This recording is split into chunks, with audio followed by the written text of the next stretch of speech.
Okay. Hello, thank you for joining us on MIRS TV, where we strive to educate, inform, and question issues regarding foreclosures, banking, and the economy. My name is Janet Reiner, and today is Thursday, March 28, 2013, and today's guest is Dr. Paul Craig Roberts.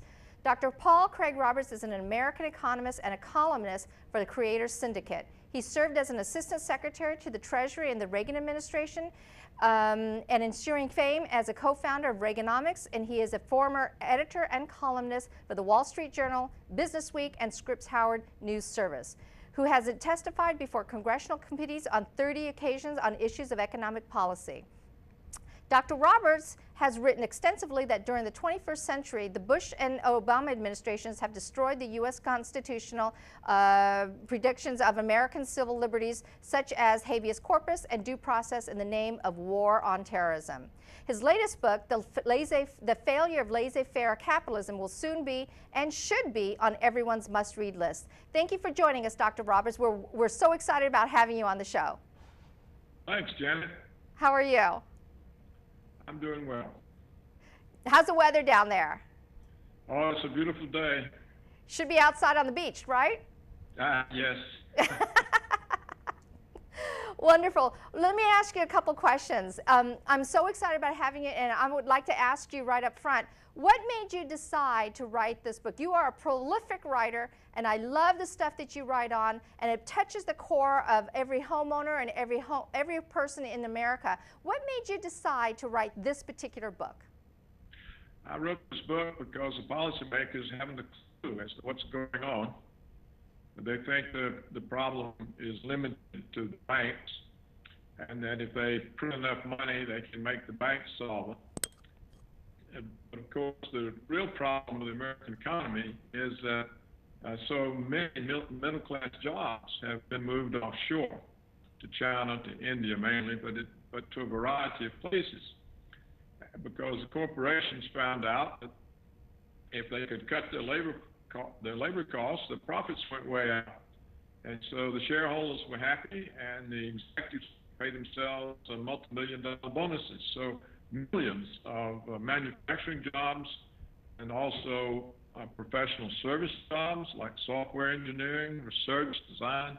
These jobs have been moved out of America. And when you move jobs out, you move the consumer income associated with those jobs, right, the gross domestic product associated with those jobs, the tax base associated with those jobs.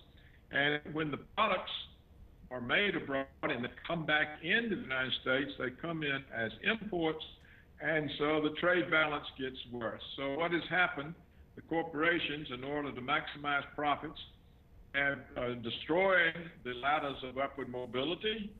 They have really damaged the middle class, reduced its ranks, run up the trade deficit, and run up the budget deficit by moving all the consumer income and gross domestic product offshore.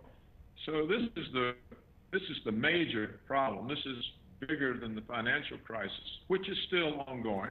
Well, I think the financial crisis is just one small cog of a bigger problem. Is that correct? It's a big problem, part of a huge problem. Right. And the financial crisis is the product of deregulation. And of course, that's what the title of my book means. Laissez-faire means no regulation of the economy. And the United States economy over the last 25 years was progressively deregulated, particularly in the financial sector. They simply removed all the regulation. And you may remember the Federal Reserve Chairman, Alan Greenspan, Secretary of the Treasury, the Chairman of the SEC, they all told Congress markets are self-regulating.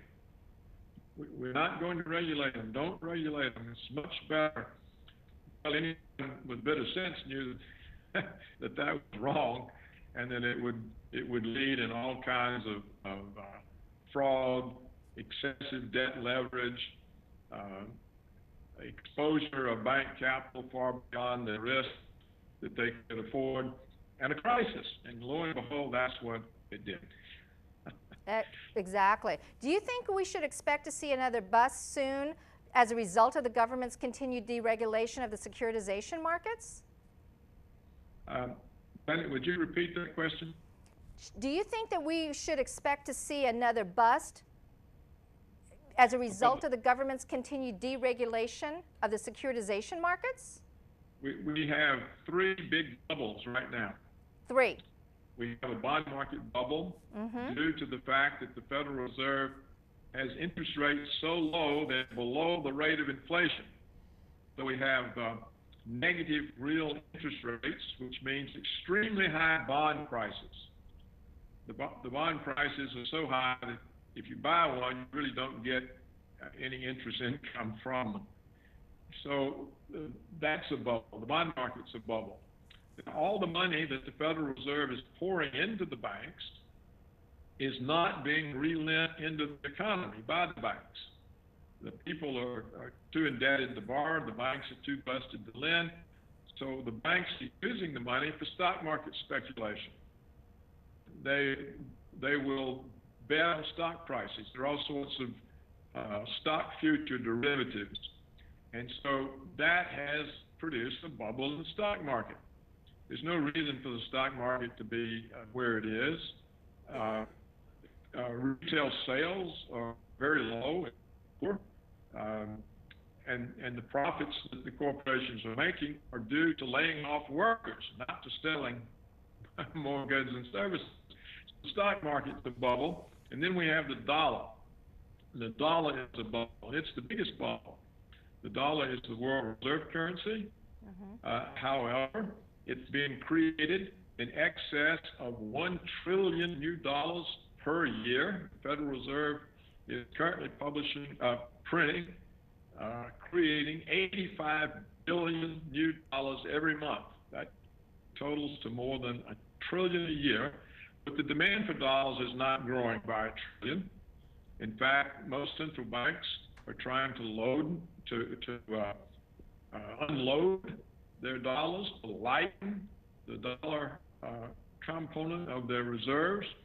We know the central banks now are buying gold. And so the dollar is very vulnerable. Its exchange rate is unrealistically high, given the fact the Fed is creating dollars while the demand for dollars is falling. So that is the third bubble. And it's likely to be the one that pops first. And when it does, the other two bubbles will automatically pop as well. And it will be one heck of a crisis. Wow. Wow. Do you feel that the worsening economy will further open up the shadow or underground economy in equal contrast to what is happening in the mainstream economy? You know, it's very difficult to operate in an economy without money. I'm sorry? So everyone, whether they're in an underground economy or whatever, if the dollar loses exchange value, it will affect everyone. You see, the United States now is very import dependent. It's not just energy that we import. We import our clothes, our shoes, our manufactured products, high technology products. If you go to Walmart and look at all the American brand names are American, but if you look at where they're made in China or Indonesia or somewhere else. And so if the dollar's exchange rate falls, the prices go up. So people who are accustomed to shopping in Walmart, if the dollar falls, one day they'll walk into Walmart and they'll think they walked into Neiman Marcus. Wow. Wow. Amazing. I know that when you did research with your book, was any of your research pointing to the fact that certain sectors of our government are taking marching orders from the British banking system, such as LIBOR? You broke up, Oh, Janet. I'm sorry. You'll have to edit this out, but I didn't hear that. Try again. Okay, let me repeat it. Okay, so I said when you did research for your book, did any aspect of your research point to the fact that certain sectors of our government are taking marching orders from the British banking system, such as LIBOR? No, I don't think. I don't think we need to rely on that type of an explanation. Um, what what happened? The policymakers confused offshoring of jobs with free trade. Okay.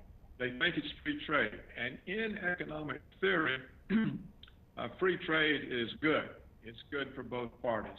And so, as long as offshoring was marketed as free trade, the policymakers weren't worried about it. And so it's gone on for so long that it undermined the ability of consumer incomes in the United States to grow. And so the consumer economy was coming to a halt. And so what the Federal Reserve did to make up for the missing growth in consumer income, the Federal Reserve, Alan Greenspan, started a credit boom. He drove interest rates down. He set off the housing boom, and they relied on debt, the buildup of consumer debt, to substitute for the missing growth in consumer income.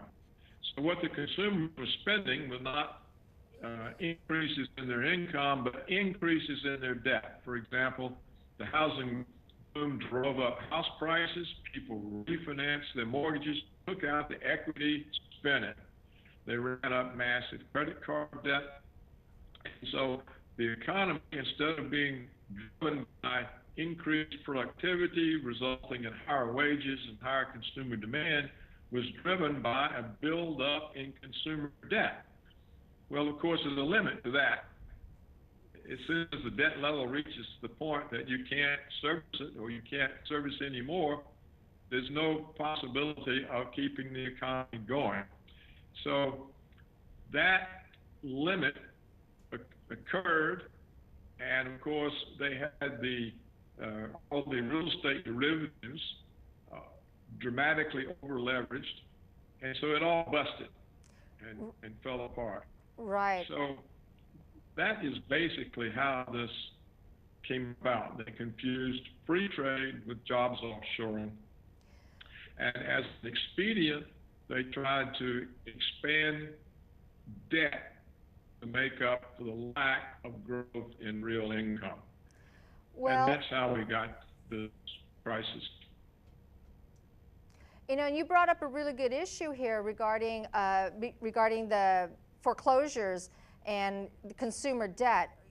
One of the challenges that homeowners are having is not only the consumer debt, but the whole securitization regarding mortgages. And one of the issues that has been a very hot topic across the United States is whether or not institutions such as the mortgage electronic registration system, whether or not they're a valid beneficiary, and whether or not the recordation system should be changed. I know it's a small cog in the economic system, but what are your do you have any thoughts on that? Well, what I think what the authorities did, instead of trying to save the homeowners and homeownership the way they did in the Great Depression in the 30s, instead they focused on saving the over-leveraged banks. Okay. And so what it showed was that the government of the United States was not responsive to the needs of its citizens, but it was responsive to a handful of banks who had taken inordinate risk.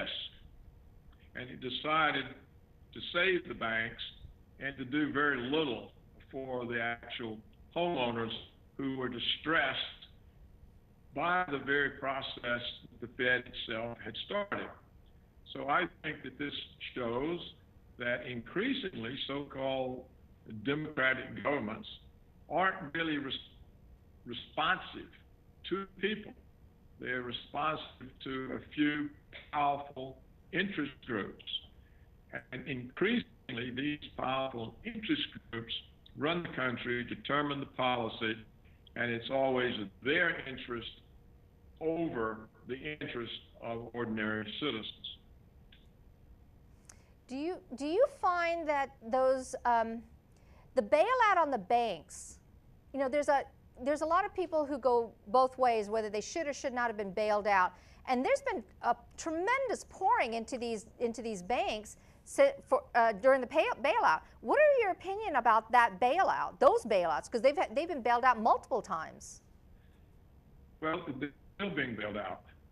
I mean, that's what the that's what quantitative easing is about, the low interest rates. The banks are still being bailed out. The reason the Fed buys the bonds is to drive up the bond prices, because the banks, their balance sheet is loaded up with debt-related derivatives. So the lower the interest rates, the higher the bond prices, the more solvent the banks look. And that's the reason for the Fed's policy. They don't have low interest rates because they're trying to help the economy. They're trying to make the banks solvent. So what should have happened is banks should have gone bust. The Federal Deposit Insurance, the Fed can print all the money it wants, and it could have printed the money to pay off the depositors, and then the banks should have been reorganized, in fact, broken up. What in the world do you want to have a financial institution that's too big to fail? That means capitalism can't work. You know, capitalism, one of its virtues is that it eliminates inefficient enterprises, ones that make losses, mistakes. But if they're too big to be eliminated, they become permanent leeches on the public purse.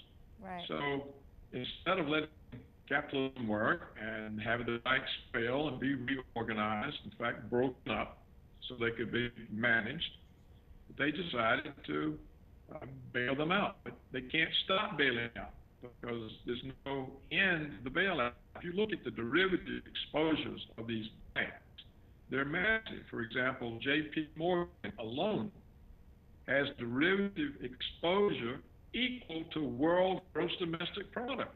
Wow. $70 trillion. Well, the bank hasn't any capital that could cover this exposure. Four of the big banks have a total derivative exposure of like $230 trillion. This is a multiple. That's quadrillions. Yeah. A multiple of world gross domestic product. So this is an absurdity, and the bailout can't stop. So what is going to happen is bubbles are going to bust. And that is what will bring it all down. Then, of course, it will have to be reorganized in some way. So by avoiding the problem, and how many years has this bailout been going on now? I mean, the banking crisis, let's see, the crisis hit when? December of 2007? It's going on for a number of years, at least three or four that I know of. We're now in 2013? Right. I mean, 6 years almost. Wow. At least by the end of the year. We're 5 years of crisis. Money. Wow. The government can't finance its own operating budget, and so it has to borrow more than $1 trillion a year, and no one wants to lend it, so the Fed prints that.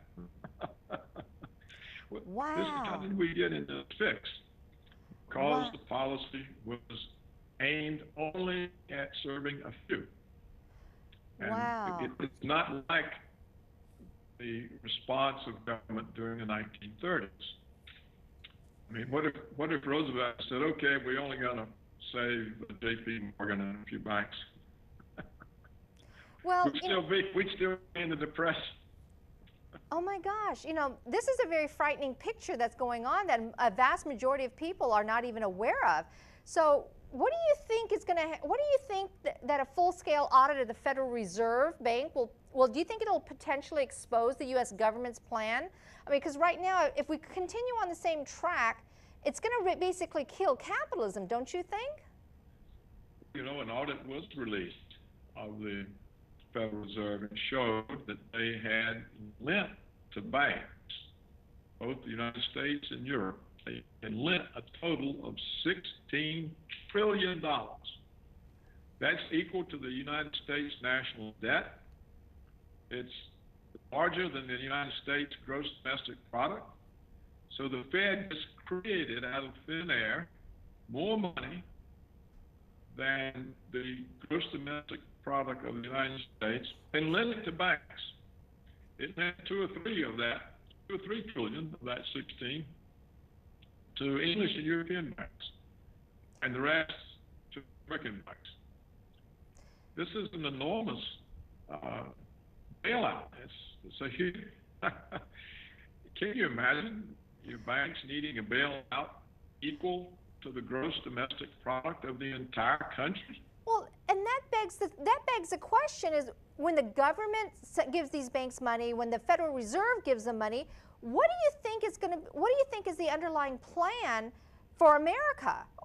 I mean, obviously, when this much money is concentrated in such a small few number of people, what do you think is the underlying plan? Well, I don't think they've got a plan, and it's catching up with them. They've created a perfect storm. Mm-hmm. Do you think that there's a trend away from the laissez-faire capitalism in favor of total socialist or Marxism control? See, laissez-faire always ends up in crony capitalism, because what laissez-faire means is you remove the regulations that made the markets stable, right, and that made people have economic security. Mm-hmm. When you take away regulation, markets become unstable, economic security disappears for the vast majority of the people. In other words, what deregulating markets does is it removes them from social control. It unleashes them, and they're very destructive. And the result is always monopoly, concentration. And we have massive financial concentration now. Also, massive concentration of the media, massive agricultural concentration. Wherever you look, the economy is more and more concentrated. It's not a free market economy. It's a monopolized economy, and that's always the result of deregulation. The purpose of deregulation is to make markets livable and functionable. So when you remove it, what happens is you get crony capitalism. A few powerful interests take over. So obviously right now we don't have laissez-faire. We had it for a period during the deregulation, and the result is not libertarian nirvana.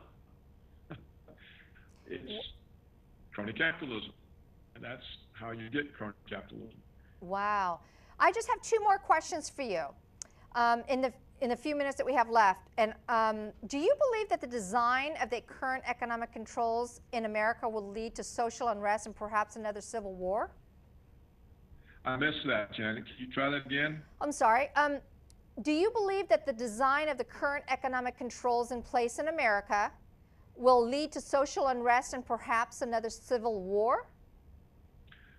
Oh, I think that there's going to be a lot of social and political instability and unrest.